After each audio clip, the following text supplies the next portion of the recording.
Bubra, keluarga Mas Ardi.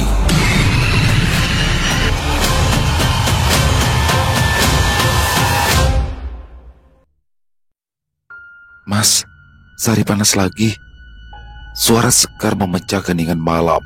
Ardi mengangkat kepalanya dari meja bambu yang penuh dengan tumpukan kertas lusuh catatan hutang yang tak pernah berkurang. Matanya menatap istrinya yang berdiri di ambang pintu kamar, wajahnya pucat dalam cahaya lampu minyak yang redup. Sudah dikasih obat. Ardi bangkit, kakinya tersandung kursi plastik yang sudah retak di beberapa bagian. Sudah, tapi panasnya nggak turun-turun. Sekar mengusap keringat di dahinya dengan punggung tangan. Mungkin harus ke dokter lagi. Dokter, ya, kata itu menohok dada Ardi beberapa kali. Mereka pergi ke dokter dalam sebulan terakhir. Berapa rupiah yang sudah habis untuk obat-obatan yang sepertinya tidak pernah membuat Sari benar-benar sembuh. Ardi berjalan menuju kamar anak mereka. Sari terbaring lemah di atas kasur tipis, nafasnya ternganga. Gadis berusia 7 tahun itu menatap ayahnya dengan mata sayu, bibirnya kering dan pecah-pecah. Ayah, bisik lemah. Ya sayang, ayah di sini. Ardi duduk di tepi kasur, tangannya menyentuh dahi Sari yang membakar, hatinya mencelos. Bagaimana mungkin tubuh sekecil ini harus menanggung penderitaan sebesar ini? Sekar masuk membawa baskom berisikan air dan juga kain. Aku kompres dulu mas, mungkin nanti bisa turun. Mereka berdua bergiliran mengompres Sari hingga larut malam. Ketika gadis kecil itu akhirnya tertidur, Ardi dan Sekar keluar dari kamar dengan langkah yang gontai. Ada berapa uang yang tersisa? Ardi bertanya tanpa menatap istrinya. Sekar membuka kaleng bekas susu yang menjadi celengan mereka. Jari-jarinya menghitung lembar demi lembar uang lusuh itu. 30.000 untuk makan besok, untuk obat Sari, dan untuk mencicil hutang ke warung Butini. Ardi tertawa pahit. 30.000 untuk bertahan hidup sekeluarga. Besok aku coba jualan lagi di pasar, kata Sekar sambil menutup kaleng. Siapa tahu ada yang mau beli kerupuk buatanku. Ardi menatap wajah istrinya. Wajah yang dulu berseri kini tampak kusam, pipinya cekung, matanya kehilangan kilau. Sekar sudah mencoba segala cara, menjual kerupuk, mencuci pakaian tetangga, bahkan membantu panen di sawah milik orang lain. Tapi semua itu tidak pernah cukup. Kamu sudah terlalu lelah, gumam Ardi. Gak apa-apa mas, yang penting Sari sembuh. Kesabaran Sekar membuatnya semakin merasa bersalah. Sebagai kepala keluarga, dia harusnya bisa menanggung semua ini. Tapi apa yang sudah dia lakukan gagal terus. 2 tahun yang lalu, Ardi membuka warung kecil dengan modal pinjaman dari tetangga. Dalam 3 bulan, warung itu tutup karena tidak ada pembeli. Tahun lalu, dia mencoba beternak ayam. Flu burung menyerang, seluruh ayam-ayamnya mati. Beberapa bulan yang lalu, dia bekerja sebagai kuli bangunan di kota. Proyek terhenti dan gajinya tidak dibayar. Seolah ada kutukan yang mengikutinya kemanapun dia pergi. Mas, jangan menyalahkan diri sendiri terus, ujar Sekar sambil menyentuh baunya. Siapa lagi yang harus disalahkan? Ardi bangkit, kakinya menendang kaleng kosong di sudut ruangan. Aku yang gak bisa menafkahi keluarga sendiri. Aku yang membiarkan anak kita sakit-sakitan karena gak punya uang untuk berobat yang benar. Kita masih bisa berusaha kok mas. Usaha. Udah berapa kali kita usaha. Udah berapa kali kita bilang besok pasti lebih baik. Tapi coba lihat sekarang Sekar. Sekar terdiam, air matanya mulai menggenang, tapi dia menanya. Ardi segera menyesali nada suaranya yang kasar. Dia memeluk istrinya, merasakan tubuh kurus itu bergetar dalam pelukannya. Maafkan aku. Aku cuma gak tahu harus gimana lagi, bisiknya. Mereka berdua berpelukan dalam kesunyian yang mencekik. Di luar, suara jangkrik bersautan seolah mengejek penderitaan mereka. Keesokan harinya, Ardi duduk di warung kopi Pak Karso, tempat para lelaki desa berkumpul membahas nasib yang tidak jauh berbeda dengan miliknya. Cangkir kopi di hadapannya sudah dingin, tapi dia tidak peduli. Uang 3.000 untuk secangkir kopi ini sudah membuatnya merasa bersalah. Den Ardi, Pak Iman menepuk baunya. Kenapa? Kok mukanya kusut begitu? Ya, Pak Iman ini adalah tetangganya, lelaki gemuk yang selalu terlihat ceria meski nasibnya tak jauh berbeda dengan yang lain. Bedanya, Pak Iman tidak punya anak yang sakit-sakitan. Biasalah Man, namanya hidup. Ardi menatap kopinya. Hidup memang susah, tapi ada jalan kok. Pak Iman duduk di sebelahnya, suaranya agak berbisik. Kamu tahu, si Joko yang di ujung desa. Joko yang dulu tukang becak. Iya, sekarang itu dia udah punya mobil. Rumahnya direnovasi. Anaknya sekolah sampai SMA. Ardi mengangkat alis. Loh, memangnya dia dapat rezeki dari mana? Pak Iman melihat sekeliling, memastikan tidak ada yang mendengar. Katanya sih, dia itu pergi ke dukun. Dukun? Iya, dukun di hutan larangan. Konon katanya dia minta pesugihan. Pesugihan, ya, kata-kata itu tidak asing di telinga Ardi. Sejak kecil, dia sudah mendengar cerita tentang orang-orang yang menjadi kaya mendadak karena bantuan makhluk halus. Tapi dia selalu menganggap semua itu sebagai dongeng belaka. Kamu percaya sama yang begituan? Ardi bertanya ragu.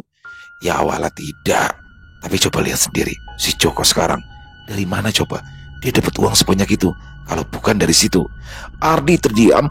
Dalam hatinya dia mulai bertanya-tanya, bagaimana kalau memang ada jalan lain? Bagaimana kalau selama ini dia terlalu keras kepala untuk mencoba cara yang tidak biasa? Lagi pula, apa salahnya dicoba? Kalau tidak berhasil ya wes, tapi kalau berhasil lanjut Pak Iman lagi. Pak Iman tidak melanjutkan kalimat terakhirnya, tapi Ardi tahu apa yang dimaksudnya. Kalau berhasil, Sari bisa berobat dengan baik. Kalau berhasil, dia tidak perlu melihat Sekar bekerja keras sampai kurus kering. Kalau berhasil, dia bisa menjadi kepala keluarga yang sesungguhnya. Di mana dukun itu? Ardi bertanya tanpa sadar. Di hutan larangan, sebelah utara desa. Tapi ya katanya tempatnya agak serem gitu. Ya banyak yang bilang tempat itu angker. Angker, ya tentu saja angker. Tidak ada yang mudah di dunia ini. Tapi bukankah hidup Ardi sudah cukup angker sekarang? Melihat anaknya sakit, melihat istrinya menderita, melihat dirinya yang gagal terus-menerus. Gimana? Mau ikut? Pak Iman bertanya hati-hati. Ardi menatap cangkir kopinya yang sudah dingin. Dalam cairan hitam itu, dia melihat pantulan wajahnya sendiri, wajah seorang lelaki yang sudah kehilangan harapan. Aku pikir dulu. Sepulangnya dari warung, Ardi menemukan Sekar sedang menjemur kerupuk buatannya di halaman. Wajah istrinya tampak lelah, keringat membasahi dahinya meski cuaca tidak terlalu panas. Bagaimana Sari? Ardi bertanya. Masih demam. Tadi sempat muntah-muntah. Sekar mengusap tangannya di kain sarung. Aku sudah kasih obat penurun panas, tapi kayaknya nggak mempan deh. Ardi masuk ke kamar Sari. Gadis kecil itu terbaring lemah. Matanya sayu menatap langit-langit. Ketika melihat ayahnya, dia berusaha tersenyum. Ayah, aku kapan sembuhnya? Pertanyaan polos itu menikam jantung Ardi. Ia duduk di tepi kasur, menggenggam tangan kecil yang terasa panas. Sebentar lagi ya sayang. Ayah janji. Janji ayah? Ya, ayah janji sayang. Tapi dalam hatinya, Ardi bertanya-tanya apakah dia bisa menepati janji itu. Dengan uang yang hampir habis, dengan pekerjaan yang tidak ada, dengan hutang yang terus menumpuk, bagaimana dia bisa menyembuhkan anaknya? Malam itu, ketika Sekar sudah tertidur, Ardi duduk seorang diri di teras rumah. Langit gelap tanpa bintang, seolah ikut merasakan kegelapan hatinya. Suara katak dari sawah terdengar nyaring bercampur dengan desir angin yang menggoyangkan daun pisang di halaman. Dia teringat perkataan Paiman tentang dukun di hutan larangan, tentang pesugihan, tentang kemungkinan mengubah nasib dalam sekejap. Rasional dalam otaknya berteriak bahwa itu semua tidak masuk akal, tapi hatinya yang putus asa berbisik bahwa tidak ada salahnya mencoba. Lagi pula, apa yang masih bisa hilang dari hidupnya? Ya, dia sudah berada di titik terendah. Angin malam bertiup lebih kencang. Ardi menatap ke arah utara, ke arah hutan larangan yang konon menjadi tempat tinggal dukun itu. Dalam kegelapan malam, dia tidak bisa melihat apa-apa, tapi entah kenapa dia merasa seolah-olah ada sesuatu di sana yang menatapnya balik. Sudah kuduga, kamu pasti akan datang. Suara serak itu menyambut Ardi sebelum ia sempat melihat pemiliknya. Lelaki itu berdiri di antara pepohonan bambu yang menjulang tinggi. Sosoknya hampir menyatu dengan kegelapan malam. Ardi menelan ludah, jantungnya berdetak kencang. Rekso, suaranya parau. Sosok tua itu melangkah keluar dari bayang-bayang. Wajahnya keriput seperti kulit kayu, mata kecilnya bersinar dalam gelap. Pakaiannya compang-camping, tapi ada sesuatu dalam aura yang memancar darinya, sesuatu yang membuat bulu roma Ardi berdiri.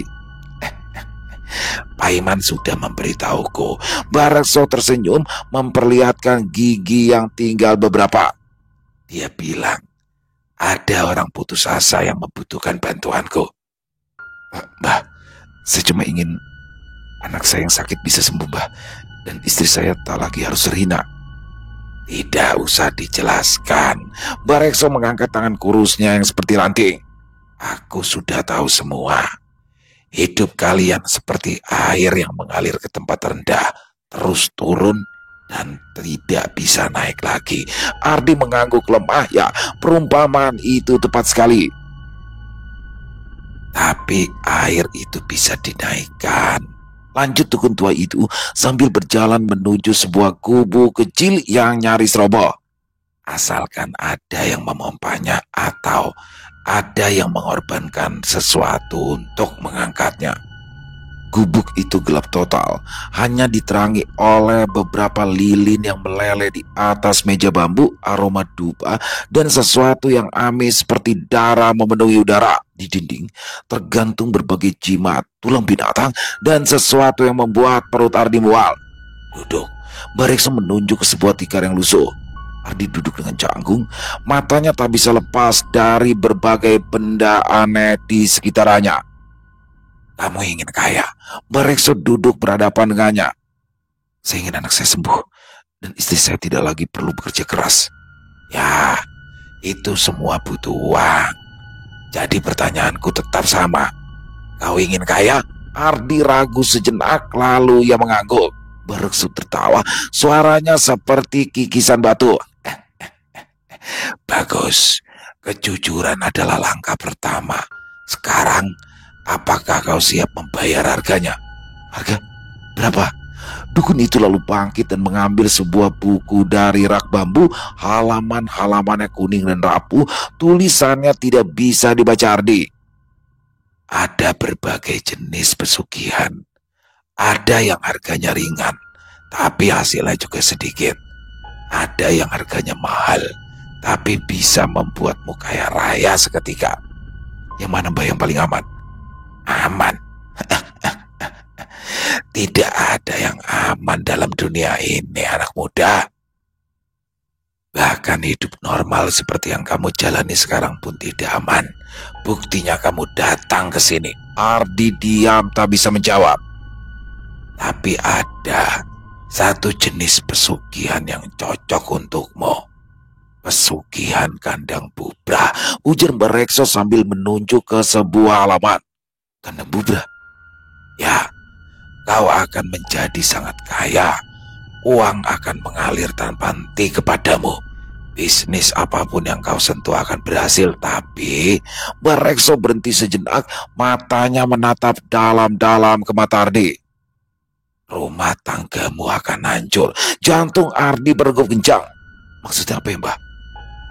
Kandang adalah tempatnya berkumpul keluarga. Dan bubra itu berarti rusak. Kamu akan kaya, tapi keluargamu akan terpecah belah. Istri mungkin akan meninggalkanmu, anakmu bisa membencimu atau... Barekso di sini tidak melanjutkan kalimatnya. Atau apa, Mbah? Ada harga yang lebih berat lagi, tapi itu nanti kalau kau sudah memutuskan. Ardi terdiam sejenak, pikirannya berkecamuk. Kaya, tapi keluarga hancur, apa gunanya uang kalau tidak ada keluarga yang bisa dia bahagiakan? Tapi kemudian dia teringat akan wajah Sari yang pucat, nafasnya yang tersengal-sengal. Dia teringat Sekar, istrinya yang kurus kering karena harus bekerja tanpa kenal lelah. Apakah tidak lebih baik kalau dia bisa menyembuhkan Sari terlebih dahulu? Setelah itu, mungkin ada cara untuk memperbaiki keluarganya. Berapa lama, Mbah, pesugihan ini berlaku? Selamanya. Sampai nanti kamu mati. Atau Barekso tersenyum misterius. Sampai kau menemukan cara untuk memutusnya. Ada cara memutusnya? Ada. Tapi harga untuk memutuskannya lebih mahal daripada mendapatkannya. Ardi menatap lantai tanah. Dalam benaknya, dia melihat Sari tersenyum sehat. Sekar tertawa bahagia. Dirinya sendiri tidak perlu lagi merasa gagal sebagai seorang kepala keluarga. Apa yang harus saya lakukan? Barekso bangkit, kemudian mengambil sebuah pisau kecil yang tajam. Tanda tangani perjanjian ini dengan darahmu sendiri. Dia lalu meletakkan selembar kertas kuning di hadapan Ardi. Tulisan di atasnya aneh, seperti aksara kuno yang belum pernah Ardi lihat sebelumnya. Saya tidak bisa membaca ini, Mbah. Kau tidak perlu membacanya. Yang penting kau memahami konsekuensinya. Kau makin kaya, tapi rumah tangga hancur. Setuju? Ardi menatap gentar pisau di tangan Barekso. Tidak ada jalan kembali setelah ini. Sekali darahmu menetes di atas kertas itu, maka perjanjian tak lagi bisa dibatalkan. Sejenak, Ardi ingin bangkit dan berlari, ingin kembali ke rumah dan memeluk Sekar meminta maaf karena telah mempertimbangkan hal segila ini. Tapi kemudian dia mendengar suara batuk Sari dari kejauhan, atau mungkin itu hanya imajinasinya dan tekadnya menguat kembali. Ya, saya setuju.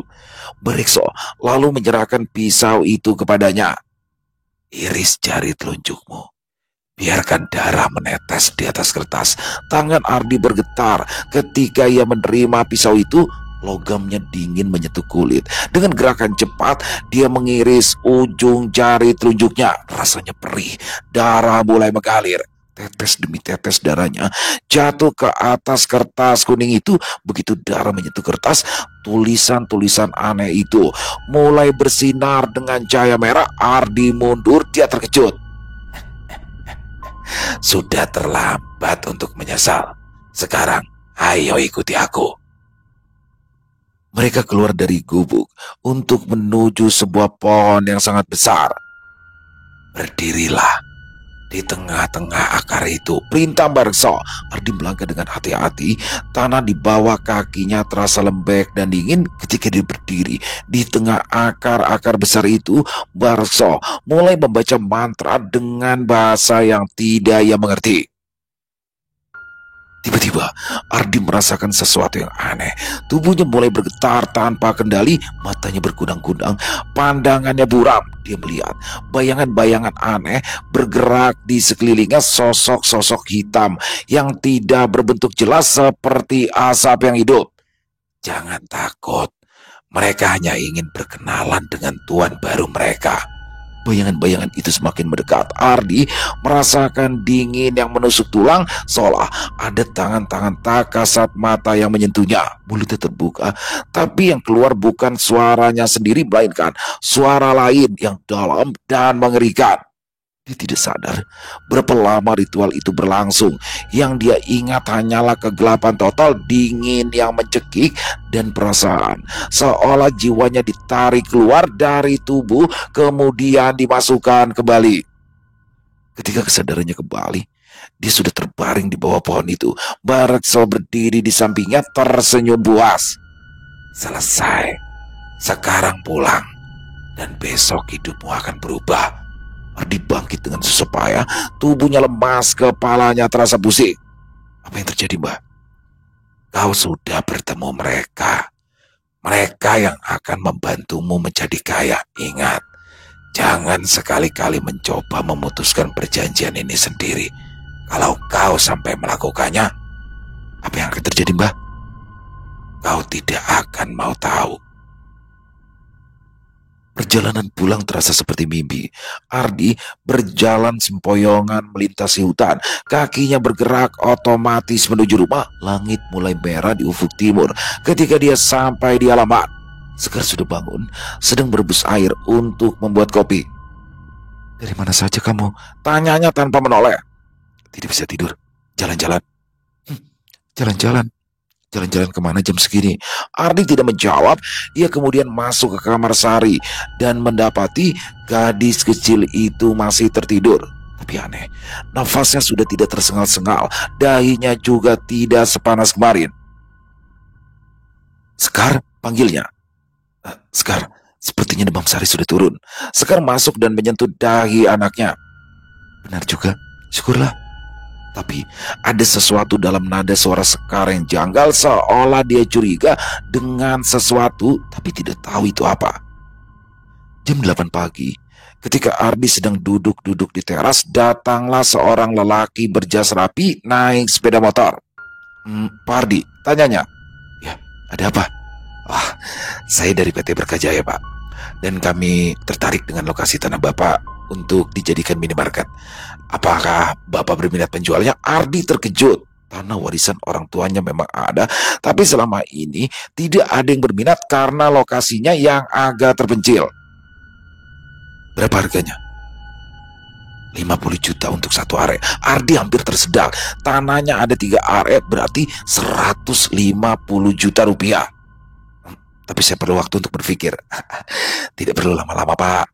Keputusan perusahaan bisa berubah kapan saja. Kalau memang Bapak setuju, kami bisa proses hari ini juga. Sekar yang mendengar percakapan itu keluar dari rumah, wajahnya bingung. Tanah mana yang dimaksud? Tanyanya. Tanah yang di belakang rumah itu, Bu, yang biasa buat kandang ayam dulu. Jelas lelaki berjas itu. Sekar menatap suaminya dengan pandangan curiga. Kemarin mereka masih berbicara tentang uang 30.000, tapi sekarang tiba-tiba ada orang yang mau membeli tanah mereka dengan harga fantastis. Bagaimana, Pak? Setuju, Pak. Desak lelaki itu. Ardi melirik istrinya yang masih menatapnya dengan pandangan menyelidik. Dalam hatinya, dia tahu ini adalah hasil dari ritual semalam, tapi dia tidak bisa menjelaskannya kepada Sekar. Setuju, katanya akhirnya. Ayah, kenapa kamar dikunci terus? Sari berdiri di depan pintu kamar yang dulu menjadi gudang, kini direnovasi menjadi ruang kerja Ardi.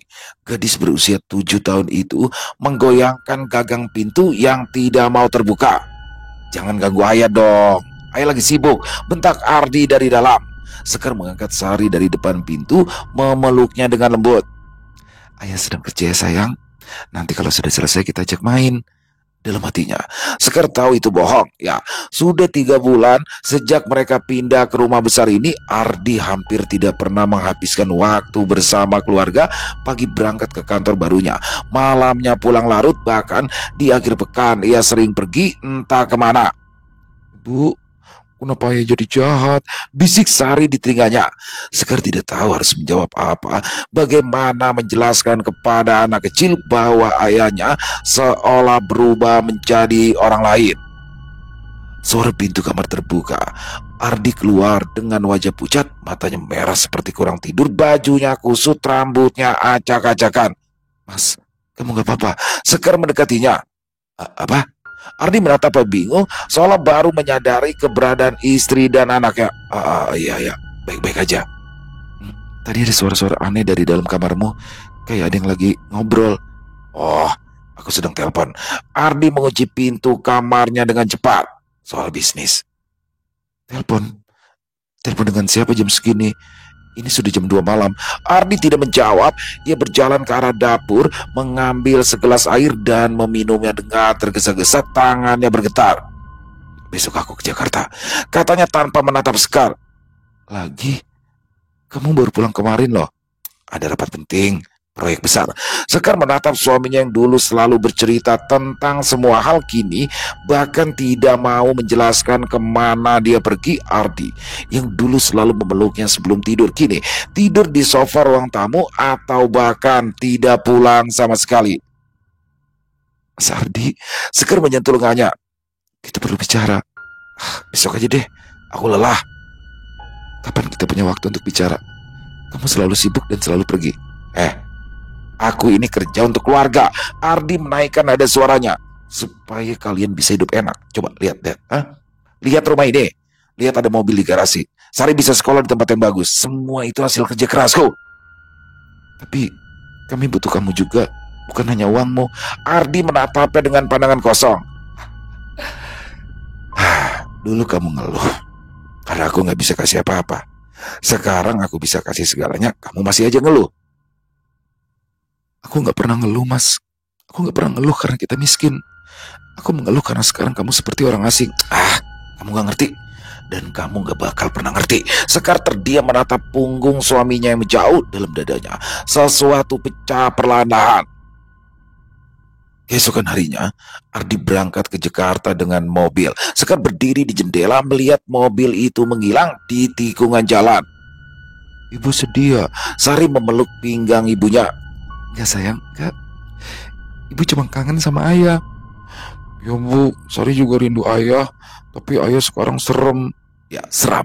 Kata yang tepat untuk menggambarkan perubahan Ardi. Matanya yang dulu hangat kini selalu waspada, seolah melihat sesuatu yang tak bisa dilihat orang lain.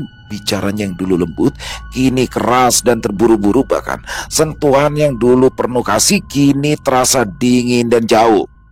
Malam itu Sekar terbangun karena mendengar suara tangisan, suara anak kecil yang sangat sedih. Seolah kehilangan sesuatu yang sangat berharga, dia bangkit dari tempat tidur dan menuju kamar Sari. Mengira anaknya menangis, tapi Sari tertidur pulas. Suara tangisan itu datang dari ruang tamu. Sekar berjalan perlahan ke arah suara. Ruang tamu gelap total, hanya diterangi cahaya bulan dari jendela besar. Furniture mahal berjejer rapi, sofa kulit, meja kaca, lukisan-lukisan yang dibeli Ardi dari galeri seni. Tapi ruangan itu terasa dingin. Bukan dingin karena AC, melainkan dingin yang menusuk sampai ke tulang. Suara tangisan itu berhenti ketika dia masuk, tapi Sekar merasakan ada mata yang menatapnya dari kegelapan. Siapa di sana? Bisiknya. Tidak ada jawaban. Sekar menyalakan lampu. Ruang tamu kosong, tak ada siapa-siapa. Tapi di lantai marmer itu ada jejak kaki kecil yang basah, jejak kaki anak-anak yang mengarah ke pintu depan lalu menghilang.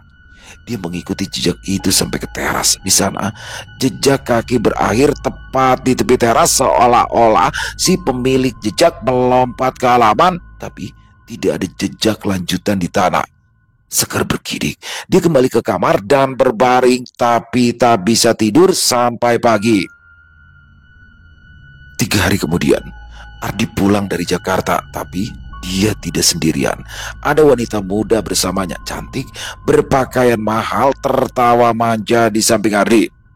Siapa dia? Sekar bertanya ketika Ardi masuk rumah. Maya, partner bisnis. Partner bisnis ikut pulang ke rumah. Dia itu butuh tempat untuk nginap. Hotel di sini gak ada yang cocok untuk meeting besok. Maya tersenyum pada Sekar, senyum yang manis, tapi ada sesuatu yang dingin di matanya. Duh, maaf ya Mbak, ngerepotin. Cuma 1 malam aja kok. Sekar tidak bisa menolak. Ini rumah Ardi juga, tapi hatinya mencelos melihat cara Maya menatap suaminya terlalu akrab untuk ukuran partner bisnis. Malam itu, Sekar berbaring seorang diri di kamar. Ardi berkata dia harus briefing Maya untuk meeting besok, jadi mereka akan begadang di ruang kerja. Suara tawa mereka terdengar sampai ke kamar, bercampur dengan musik pelan dari sound system mahal. Sekar mencoba tidur, Tapi tak bisa. Sekitar jam 2 malam, suara tawa itu berhenti, tergantikan oleh suara-suara lain yang membuat perutnya mual. Dibangkit, kemudian berjalan ke arah ruang kerja. Pintu itu terkunci, tapi ada celah di bawahnya. Sekar berlutut dan mengintip. Yang dilihatnya membuat jantungnya hancur berkeping-keping. Ya, Ardi dan Maya berpelukan di sofa. Tangan Ardi menelusuri punggung wanita itu. Bibir mereka bertemu dalam ciuman yang panas dan rakus. Sekar mundur terhuyung. Tangannya menutup mulut, mencegah isakan yang ingin keluar. Dia kembali ke kamar, lalu menangis di dalam bantal sampai pagi. Keesokan harinya, Maya pergi dengan ciuman di pipi Ardi. Sekar melihat semuanya itu dari jendela kamar, hatinya terasa perih. Jadi begini hasilnya? Kayak, tapi gumamnya pada diri sendiri. Dia tidak bisa melanjutkan kalimatnya, itu terlalu sakit. Sari masuk kamar dengan wajah yang pucat. Bu, sorry sakit perut. Sekar menyentuh dahi anaknya, ya panas lagi. Ayah mana? Tanya Sari lemah. Ayah udah berangkat kerja nak. Bapak Ayah pulang. Sekar tidak tahu harus menjawab apa. Akhir-akhir ini Ardi pulang semakin larut. Kadang-kadang tidak pulang sama sekali. Bilangnya menginap di hotel karena meeting pagi-pagi. Nanti ibu telepon ayah ya. Tapi ketika Sekar menelpon, nomor Ardi tidak aktif. Sekretaris kantor bilang Pak Ardi sedang keluar kota, padahal kemarin Ardi bilang akan meeting di kantor Sariat. Kebohongan demi kebohongan. Sekar sudah tak tahu mana yang benar dari mulut suaminya. Sari semakin sakit, demamnya tinggi, dia muntah-muntah dan menggigil. Sekar membawanya ke rumah sakit sendirian, naik taksi karena Ardi membawa mobil dan tak bisa dihubungi. Anak ini kelelahan, kata dokter. Mungkin stres. Apa ada masalah di rumah? Sekar tidak menjawab. Bagaimana ia menjelaskan bahwa rumah yang dulunya penuh kehangatan kini terasa seperti kuburan? Malam itu, ketika Sari sudah tertidur setelah minum obat, Sekar duduk sendirian di ruang tamu yang besar dan dingin. Furnitur mahal di sekelilingnya terasa seperti benda-benda asing. Lukisan-lukisan di dinding menatapnya dengan tatapan kosong. Jam dinding berbunyi 12 kali tengah malam. Suara tangisan anak kecil itu mulai terdengar lagi. Tapi kali ini lebih jelas, lebih sedih, seolah-olah ada anak yang terluka dan mencari pertolongan. Sekar tidak menyalakan lampu. Dia duduk dalam gelap, mendengarkan tangisan itu dengan air mata berlinang. Aku juga sedih, bisiknya pada kegelapan. Aku juga gak tahu harus gimana. Tangisan itu berhenti sejenak, lalu terdengar lagi. Kali ini seperti menjawab, ya, seperti mengerti akan penderitaannya. Ketika Ardi pulang jam 3 pagi dengan bau parfum Maya yang masih melekat di bajunya, dia menemukan Sekar tertidur di sofa ruang tamu. Wajahnya basah karena air mata, tangannya masih menggenggam foto pernikahan mereka yang dulu. Ardi menatap foto itu sejenak. Wajahnya yang 5 tahun lalu bahagia dan penuh harapan kini terasa seperti milik orang lain. Sekar yang cantik dalam gaun putih tersenyum dengan mata yang berbinar. Dia mengambil foto itu dari tangan Sekar dan meletakkannya terbalik di atas meja, lalu berjalan ke kamarnya, meninggalkan istrinya tertidur dalam kesedihan. Jadi ini yang kamu lakukan di kamar kita. Suara Sekar memecah keheningan sore itu. Dia berdiri di ambang pintu kamar utama. Tas belanja masih tergenggam di tangan kanannya. Di depannya Ardi dan Maya terkapar di atas kasur yang pernah menjadi tempat dia dan suaminya berbagi mimpi. Ardi bangkit dengan cepat. Sarung batik terlilit di pinggangnya. Maya menarik selimut menutupi tubuhnya. Wajahnya pucat ketakutan. Sekar, ini bukan apa? Sekar melangkah masuk. Tas belanja jatuh ke lantai dengan bunyi yang keras. Bukan yang kulihat. Bukan yang sudah kucurigai selama ini. Sekar, dengerin aku dulu dong. Sudah. Aku udah cukup mendengar, Mas. Sekar menatap Maya yang masih bersembunyi di balik selimut. Kalian melakukan ini di tempat tidur kita. Di rumah tempat anak kita tinggal. Ardi memakai celana dengan tergesa. Kamu gak punya hak dong nyalain aku. Kamu gak pernah ngerti apa yang aku rasain. Memangnya apa? Apa yang kamu rasakan? Kamu ngerasa kurang? Hmm? Rumah besar ini gak cukup? Mobil gak cukup?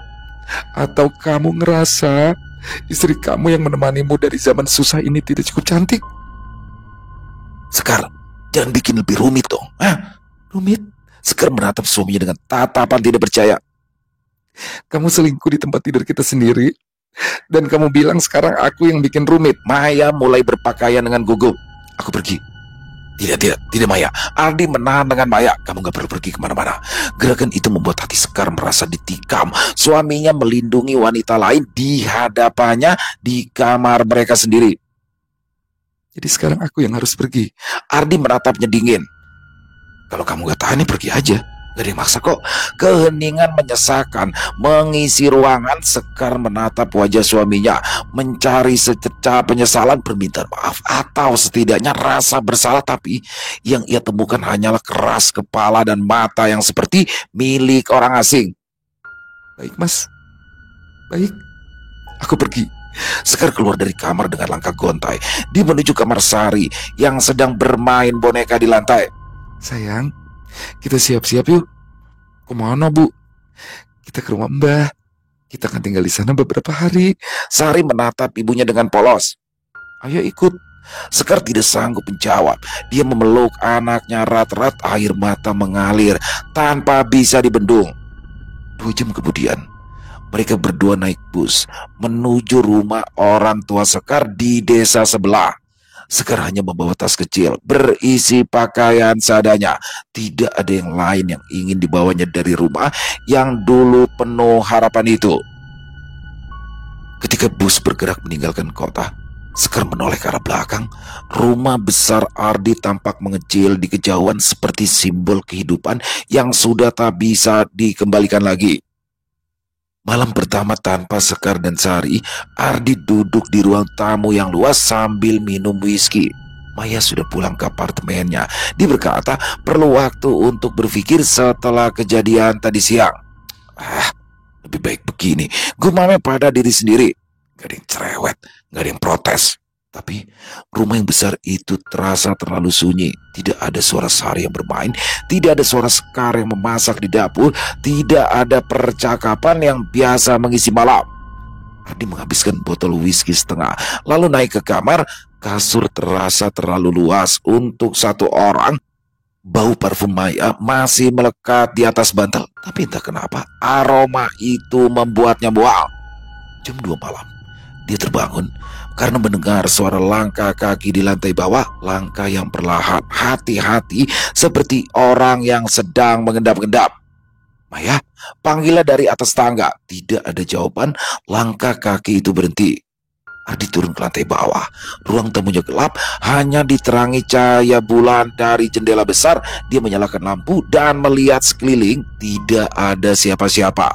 Tapi di lantai ada jejak kaki basah yang mengarah dari pintu depan ke ruang tengah tamu, lalu menghilang begitu saja. Sial, pasti atapnya bocor, gerutunya.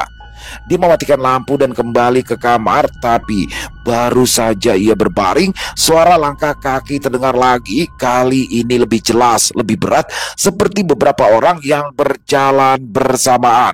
Ardi bangkit lagi dan turun ke bawah. Kali ini dia menyalakan semua lampu di rumah, ruang tamu, dapur, ruang keluarga, ruang kerja. Semuanya terang, tapi tak ada siapa-siapa. Yang aneh, kursi-kursi di ruang makan berubah posisi. Tadi malam mereka rapi mengelilingi meja. Sekarang beberapa tergeser seolah ada yang baru saja duduk di sana. Ardi mendorong kursi-kursi itu kembali ke posisi semula. Lalu ia kembali ke kamar, tapi tidurnya gelisah. Terus terbangun karena suara-suara aneh dari lantai bawah. Di pagi harinya, Maya datang dengan wajah yang pucat. Ardi, aku mimpi buruk terus dari kemarin, katanya sambil memeluk lengan Ardi. Aku mimpi ada anak kecil, nangis-nangis minta tolong. Cuma mimpi, gak usah dipikirin. Tapi rasanya nyata banget. Aku sampai bangun tengah malam. Aku takut. Ardi memeluk Maya, tapi dalam hatinya dia mulai merasa tidak tenang. Apa yang terjadi dengan rumah ini? Malam kedua, Kejadian aneh semakin sering. Pintu lemari yang terbuka sendiri, suara tangis anak dari ruang tamu kosong, bayangan hitam yang bergerak-gerak di dinding meski tidak ada yang lewat. Maya menginap lagi, tapi dia hampir tidak bisa tidur semalaman. Ada apa dengan rumah ini? Bisiknya sambil berpegangan erat pada lengan Ardi. Gak ada apa-apa. Kamu aja yang terlalu banyak pikiran. Tapi Ardi sendiri mulai merasa was-was. Setiap malam kejadian aneh semakin intens. Gelas yang pecah, lukisan yang bergeser, suara bisikan yang tidak jelas kata-katanya tapi terdengar marah. Malam ketiga, Maya tidak tahan lagi. Aku pulang. Aku gak bisa tinggal di rumah ini. Cuma karena mimpi. Bukan mimpi. Tadi malam aku lihat sendiri ada bayangan anak kecil di sudut kamar. Dan aku dengar suara perempuan nangis dari arah dapur. Ardi mencoba meyakinkannya, tapi Maya sudah terlanjur ketakutan. Dia pergi dengan janji akan menelpon besok. Tapi Ardi tahu dia tidak akan kembali. Sendirian di rumah besar, Ardi mulai merasakan betapa mencekamnya suasana itu. Setiap sudut terasa ada yang mengawasi, setiap bayangan seolah bergerak mengikutinya. Tapi yang lebih mengerikan dari semua itu adalah telepon dari kantor. Pardi, investor utama menarik dana mereka, kata sekretaris dengan suara panik. Katanya ada masalah dengan audit keuangan. Masalah? Masalah apa? Kemarin baik-baik aja. Mereka bilang ada indikasi kecurangan dalam laporan dan semua kontrak dibatalkan. Ardi tergagap. Tapi itu nggak mungkin dong. Semua dokumen udah dicek kok berkali-kali. Maaf Pak, saya juga nggak ngerti. Yang jelas mulai besok kantor harus tutup sementara. Para pegawai juga meminta gaji yang tertunggak. Gaji tertunggak? Kemarin rekening perusahaan masih penuh. Kenapa sekarang tiba-tiba nggak ada uang untuk gaji? Ardi bergegas ke bank. Petugas yang biasanya ramah menyambut kini berwajah dingin. Maaf Pardi, rekening bank dibekukan karena ada transaksi mencurigakan dan kami perlu investigasi lebih lanjut. Transaksi apa sih? Saya nggak melakukan transaksi apa-apa. Data menunjukkan ada transfer besar ke rekening luar negeri yang tidak bisa dijelaskan asalnya. Ardi merasa dunia ini berputar. Dalam seminggu segalanya runtuh. Perusahaan bangkrut, rekening dibekukan, rumah mulai didatangi debt collector untuk hutang yang tidak dia ketahui dari mana asalnya. 2 minggu kemudian, rumah mewah itu disita. Ardi hanya bisa membawa 1 tas kecil berisi pakaian seperti yang dilakukan oleh Sekar dulu. Malam itu, dia duduk di halte bus yang sepi, menatap rumah yang dulu miliknya. Lampunya masih menyala, tapi sudah ada segel bank di depan pintu. Dengan uang yang tersisa, Ardi naik bus malam menuju desa, menuju hutan larangan, menuju gubuk Marekso. Dukun itu menyambutnya dengan senyum yang sudah ia duga. Kembali juga kamu, kata Marekso sambil menyeduh teh dengan air panas dari ceret berkarat. Bagaimana rasanya menjadi kaya, ha? Hentikan, kembalikan semuanya seperti dulu. Akan aku bayar berapapun, pinta Ardi putus asa. Kembalikan opo, ha? Kembalikan istrimu yang sudah kau sakiti, ha? Kembalikan anakmu yang sudah kau abaikan, atau kembalikan kepercayaan yang sudah kau hianati. Maksud saya pesugihan ini, Mbah. Tolong hentikan pesugihan ini. Tidak bisa. Pesugihan kandang Bubra tidak bisa dihentikan setelah kandang benar-benar bubrah. Tapi saya akan bayar lebih. Kamu tidak mengerti. Kandangmu sudah bubrah, istrimu pergi, anakmu tidak mengenalimu lagi, hartamu sudah habis, dan harga telah dibayar penuh. Ardi terdiam. Dalam kesunyian gubuk yang pengap itu, dia akhirnya mengerti. Pesugihan itu tidak pernah tentang uang. Pesugihan itu tentang menghancurkan hal terpenting dalam hidupnya untuk mendapatkan hal yang sebenarnya tidak penting. Jadi, sekarang apa yang terjadi dengan saya, Mbah? Marekso menyeruput tehnya pelan. Sekarang kau sudah bebas. Kau sudah membayar harga yang diminta. Silakan hidup dengan pilihanmu. Ardi keluar dari gubuk itu dengan langkah gontai. Di luar, hujan mulai turun. Dia berjalan dalam gelap tanpa tujuan. Aku dengar suara lagi semalam, bisik seorang anak laki-laki kepada temannya saat mereka berjalan melewati rumah tua di ujung desa. Teriakan atau tangisan? Dua-duanya kayak orang ketakutan sama kayak kesakitan juga. Rangka mereka melambat, daun-daun kering berserakan di jalan setapak. Rumah itu berdiri, jendela-jendelanya retak, cat tembok mengelupas, angin sore menyusup lewat celah dinding. Di dalam rumah itu, Ardi duduk di lantai ruang tamu. Tubuhnya kurus, rambutnya acak-acakan, matanya kosong. Ia menatap dinding yang dipenuhi coretan-coretan tak jelas seperti simbol atau kalimat-kalimat tanpa makna. Kau lihat mereka kan? Mereka datang tadi malam, gumamnya, suaranya lirih. Dia tertawa pelan, lalu mengentak-entakkan kakinya ke lantai.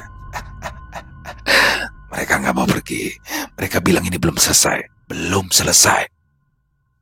Bayangan senja merayap masuk melalui kaca jendela. Ardi bangkit dengan gerakan kaku, berjalan ke arah dapur. Kompor berkarat berdiri. Ia membuka panci kosong, kemudian tertawa lagi. Aku udah masak untuk kalian. Jangan rewel. Ini makanan yang paling enak. Katanya pada udara kosong. Tangannya gemetar saat meraih piring retak dan meletakkannya di atas meja. Dia lalu duduk kembali, menatap 3 kursi yang tersusun di seberang. Nah, kamu di sini, anak. Dan kamu Sekar, kamu di sini. Ayo duduk.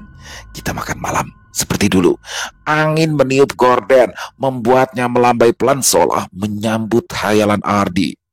Di luar, anak-anak desa yang tadi menguping dari kejauhan segera berlari ketakutan. Kabar tentang rumah itu telah lama menyebar.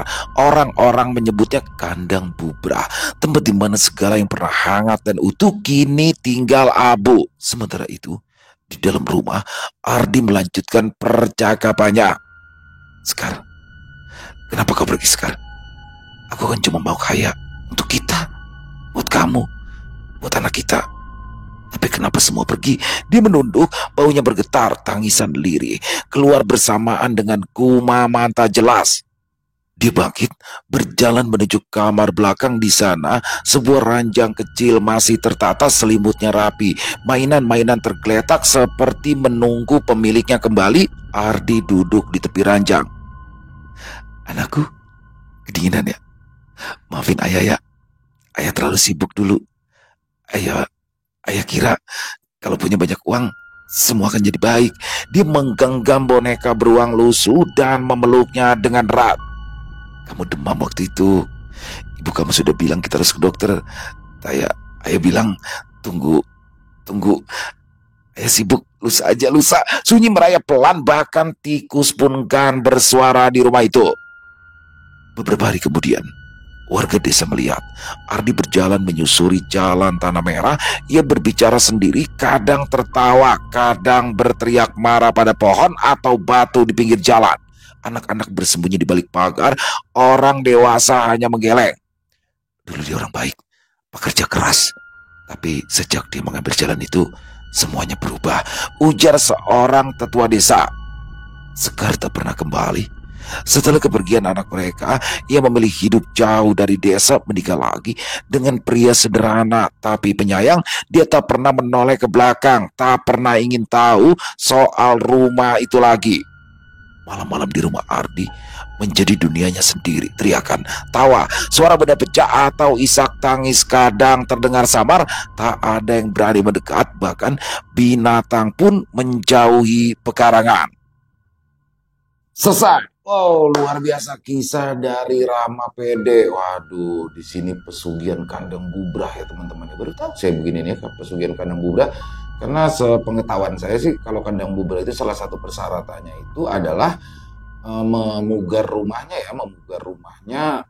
Ada biasanya entah setahun sekali, entah berapa kali itu dipugar rumahnya tuh. Dan kalau efeknya mungkin seperti ini ya, karena benar juga kandang rumah bubrah itu rusak, jadi kaya tapi rumah tangganya rusak. Waduh, ini agak ribet juga nih. Kita kan nyari uang banyak, kita pengen bekerja keras supaya jadi orang kaya kan untuk kebahagiaan keluarga. Tapi ketika uang banyak tapi keluarga rusak, ya bingung juga ya. Dan di sini tapi sekali lagi ya, Ardi bagaimana dengan segala kemiskinan yang menghantam dia dan keluarganya, pada akhirnya menyerah pada nasib dan memilih jalan yang salah. Padahal sebelumnya sudah dijelaskan tuh sama Mbak Reksonya kan, kamu akan kaya, Tapi di sini keluarga kamu hancur, ya kan? Istrinya meninggalkan kamu dan anakmu akan membenci kamu. Itu udah diingetin lu, tapi dia kebayang kan, kebayang anaknya yang sakit, kebayang istrinya yang kurus kering karena harus bekerja keras banting tulang. Akhirnya di situ luluh hatinya. Tapi memang itu teman-teman ya, apa namanya? Hati seorang ayah pasti akan hancur ketika melihat anak dan istrinya menderita. Itu pasti itu di situ. Jadi di sini ya dia terjebak dalam suatu perbuatan yang dia sudah sadari dari awal dan akhirnya tragis konsekuensinya. Dia harus terima, oke, dia benar menjadi kaya, tapi akhirnya istrinya pergi membawa anaknya dan anaknya juga meninggal dunia. Jadi dalam perjalanan itu si Sarinya ini meninggal ya setelah pergi bersama Sekar. Dan bagaimana akhirnya Ardi harus kembali lagi ke rumah masa lalunya setelah semua kekayaannya habis. Dan di situ dia terakhir menjadi kehilangan kewarasannya. Oh, sungguh tragis. Dan semoga ada hikmah baik ya yang bisa kita ambil dalam kisah ini. Dan jujur sih ini salah satu kisah yang saya suka ya, genre kisah yang saya suka karena membahas tentang pesugihan tuh saya suka banget ya. Terima kasih Mbak Rahma ya atas kisahnya yang luar biasa dan semoga kisah barusan bisa menghibur teman-teman semua para pecinta penikmat horor misteri, lebih khususnya lagi kepada para subscriber dari channel Ilo Bercerita. Dan buat teman-teman yang mungkin punya komentar lain ya, yang punya pendapat lain tentang kisah barusan, silakan bisa menuliskan di kolom komentar ataupun hanya sekedar saling menyapa. Insya Allah kami akan menjawabnya satu persatu. Buat teman-teman yang suka dengan videonya bisa diklik tombol like atau tombol jempol, boleh juga dibantu di share ya link videonya ini ke teman-teman yang lain agar juga ikut merasa terhibur. Dan buat teman-teman yang belum subscribe, yuk diklik dulu tombol subscribe-nya, jangan lupa lonceng notifikasinya dinyalakan agar teman-teman selalu mendapatkan notifikasi dari konten-konten yang akan kami upload selanjutnya. Dan untuk channel Ilo Bercerita ini kami upload setiap hari teman-teman ya, setiap malam jam 9 malam waktu Indonesia bagian Barat. Oh iya, buat teman-teman yang mungkin punya kisah horor misteri ya, yang diangkat dari kisah nyata yang berdasarkan pengalaman pribadi, apabila berkenan untuk dibawakan di channel kami, silakan bisa mengirimkannya ke nomor telepon kami yang ada di sini, dan bebas ya, kirimannya boleh dalam bentuk tulisan ataupun rekaman suara senyamannya teman-teman aja. Buat teman-teman yang sudah mengirimkan kisah, kami ucapkan terima kasih di akhir kata. Saya Ilo mengucapkan permohonan maaf apabila mungkin dalam pembawaan kisahnya barusan ada kata-kata saya yang salah ataupun ada kata-kata saya mungkin yang kurang berkenan. Saya mohon dibukakan pintu maaf yang seluas-luasnya. Sampai berjumpa lagi di konten-konten kami selanjutnya. Pasti tidak kalah serunya, pasti tidak kalah horornya. Masih bersama saya Ilo di channel Ilo Bercerita. Salam sehat, sukses selalu untuk kita semua. Wassalamualaikum warahmatullahi wabarakatuh.